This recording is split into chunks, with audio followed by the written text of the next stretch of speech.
Ignition sequence starts. 6, 5, 4, 3, 2, 1, 0. Liftoff. We have a liftoff.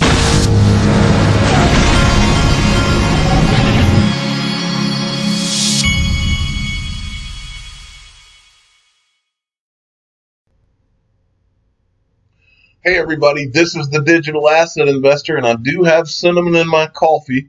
I did go to the grocery store and get more coffee, so we're good to go.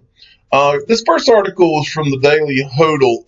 Bakkt in talks with consumer brands looking to accept Bitcoin and crypto.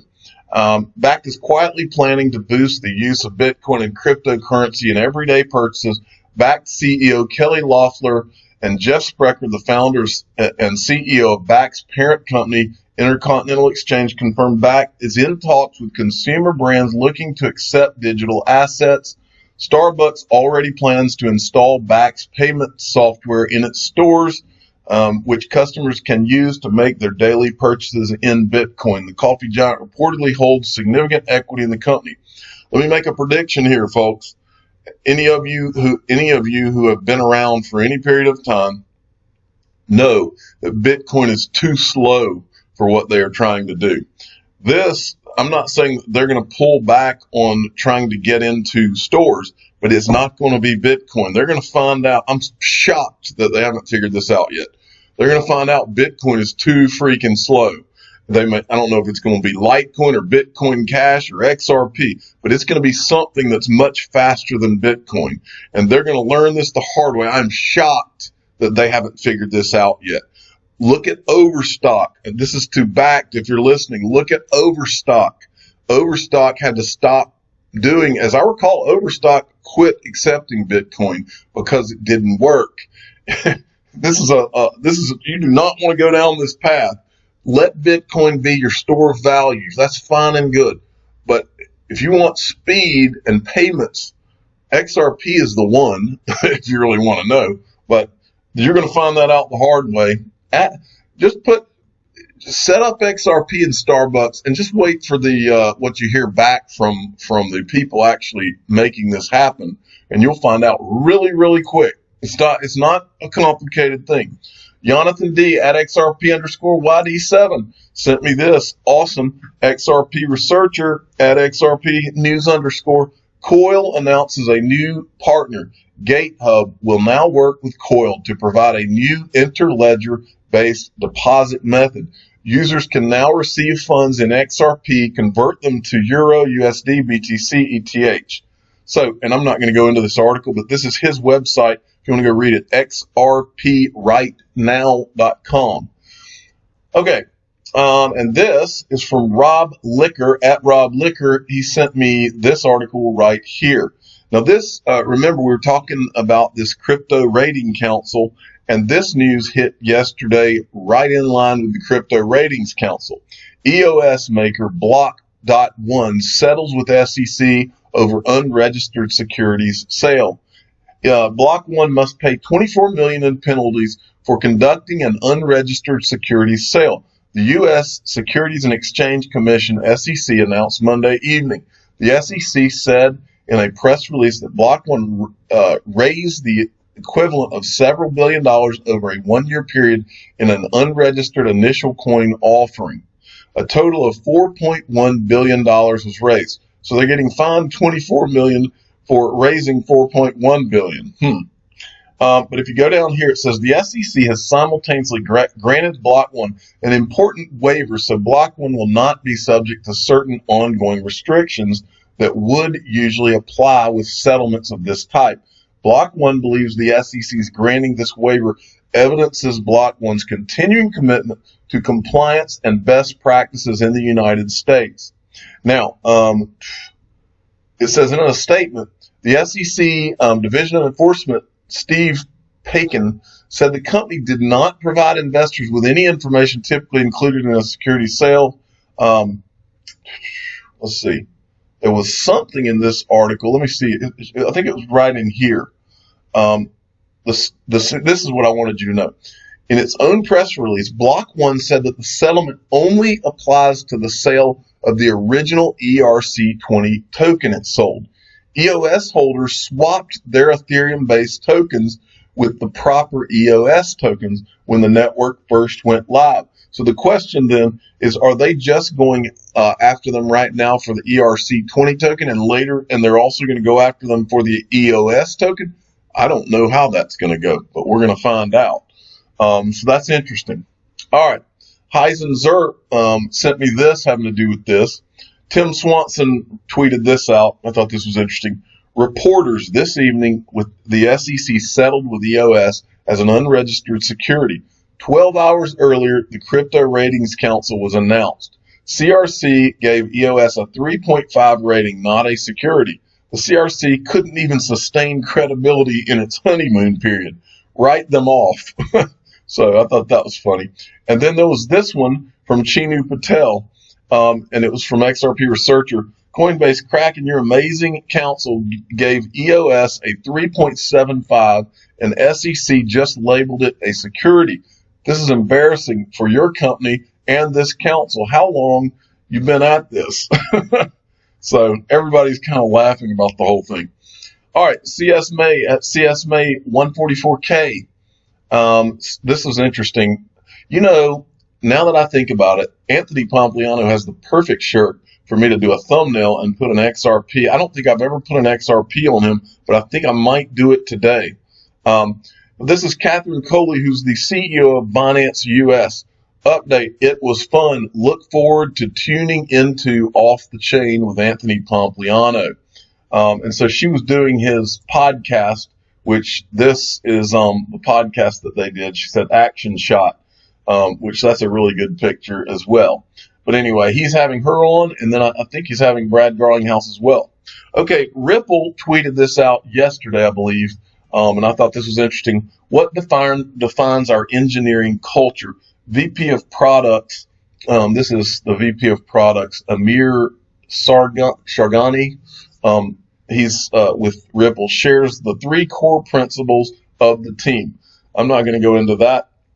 I don't want, anytime we start talking about engineering, that might, 2 things. It might get me in over my head, and I might get bored, and you might get bored. Engineering is not the most interesting topic to me. But anyway, and I think that's Craig DeWitt. I know he's a real smart guy. I think that's who that is. All right. Next, Mr. BXRP at XRP Mr. Now this is interesting. He made me aware that on Ripple's website now, which has been changed, that on Ripple's website now RippleNet and everything is meshed in together, like XRP, these different currencies. Now it's presented, whereas it used to be presented as XRapid, XVIA, and all these different products. Now you're just seeing RippleNet, and they're presenting it as seamless. And I think we all have talked about this before, about how this is where it was all going to go, where these banks, it's going to be as easy when the banks have RippleNet installed, where they can basically push a button. It'll say, I envision it saying, if you would like to settle in XRP and save 70%, push this button. That's the way I've always envisioned it. Whereas before, they would set them up on RippleNet, and it would just be RippleNet, not using XRP, was my understanding. And then, but where we're moving to is seamless. Now, I believe that part of that seamless movement, let's say a bank cannot legally deal in XRP. I believe the end around that we've talked about before, I believe that's what the MoneyGram thing is about, is so that someone will still be able to use XRP without using XRP if they have regulations hanging over them that don't allow them to use digital assets, because now we have MoneyGram. See where all this is going, folks? All right. And next, Vitse Vind. Never coded before, but curious how coding something on the XRP ledger works. You'll go from 0 to connecting to the XRPL and fetching your own account balance in 30 minutes. No coding experience required. Tutorial for Windows, OS X, and Linux users. The digital asset investor will not be doing this because this is not my forte. I'm much more of a big picture guy than getting into all the details of how how it works under the hood. That is not my bag. I get bored with stuff like that. But I also understand that there are certain people who love it, and I respect that. Okay. Next, from BondCrypt, Binance delists 30 trading pairs from its stock exchange platform. With this, the firm aims to improve liquidity and user trading experience. My understanding is, because I saw CZ Binance comment on this, they're just delisting digital assets that have no liquidity. And so these would be more or less, you're seeing a consolidation of what the digital assets are that are going to survive all of this. And those 2,000 digital assets that don't have any use case, as everybody's been saying for a long time, they will go away. They'll disappear from the exchanges, and you're gonna get some consolidation with actual digital assets that have use case and liquidity, the liquidity that comes with use case. XRP Twin at 30 sent me this, and that is a tweet from Bank XRP. I'm not going to go through this whole thread, but I did want to show you the video that you need to watch. He says, Amex Ripple implementation, FXIP preparing for testing with users. Build in progress. This is a video of me testing the UI, user interface, October 2018. Enjoy. Down here is where you want to go. He's got a YouTube video in this thread. American Express demo runs on Ripple, and you need to go watch that. He's got his own YouTube channel, which you should subscribe to as well. Michael at VAL5 links. Bittrex chose to establish a trading platform in Liechtenstein because of the small country's regulatory clarity toward digital currencies and blockchain technology. Do you see what happens, countries of the world, when you get the regulations out of the way of people and you let people develop and build? What happens is you suck up all the world's money. I'm watching TV right now, and I'm watching Joe Biden. Looks like he is going off on somebody on TV. I just paused that so I can watch it after this video. Okay, next, my current speculations. This is just a lover of all crypto. This is a few interesting speculations they threw out there that I thought I would read. Coinbase is an XRP partner. I believe that. Ripple has an arsenal full of price erupting news that they are holding back, some due to NDAs. I do believe that. Anthony Pompliano holds more XRP than all of crypto Twitter. I believe he holds close to, if not that. XRP is the standard, not speculation. I do believe that. I also believe XRP is the greatest digital asset ever created. And so, yes, I like some of your stuff there. All right, XRP Crypto Wolf. Venezuela will activate a cryptocurrency payment method for citizens very soon. Venezuela's central bank has new instruments so that everyone can do bank transactions as well as national and international payments through the central bank's accounts for free. Venezuela has had a rough time, and I know that digital assets are a part of them recovering. Crypto View at Brando Aguilera sent me this. He's in Miami again. I think he lives down in Miami, and he showed me an advertisement for Gemini on the highway, I think yesterday. Well, today he's showing us that they're also advertising on boats. How smart is that? I really like what the Winklevoss brothers are doing. I wish they would add XRP. I would love nothing more than to be able to promote Gemini and talk about how great they are, because I do think they're a great exchange. But what they're doing, not adding XRP, is just not being straightforward to the investing public, in my opinion. And I think they ought to, if they would fix that, I think that they would be amazed at how much faster their company would grow. All right, Sergeant Obi-Wan at Sergeant Obi-Wan sent me this. Anytime you send anybody that gets me a John McAfee tweet before other guys is going to get featured on this channel, because I love covering this guy.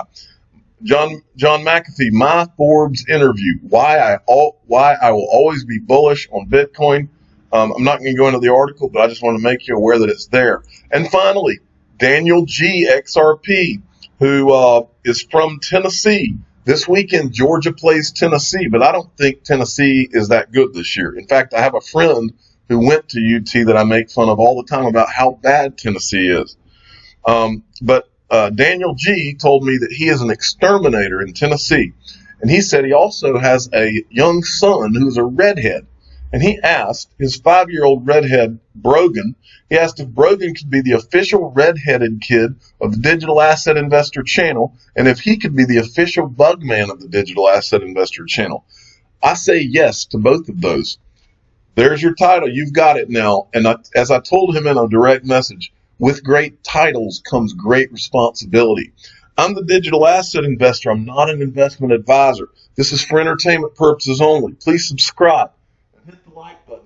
And tell your friends and family that we now have an official redheaded kid of the Digital Asset Investor channel and an official bug man of the Digital Asset Investor channel. Things are getting very important around here. Thank you for listening.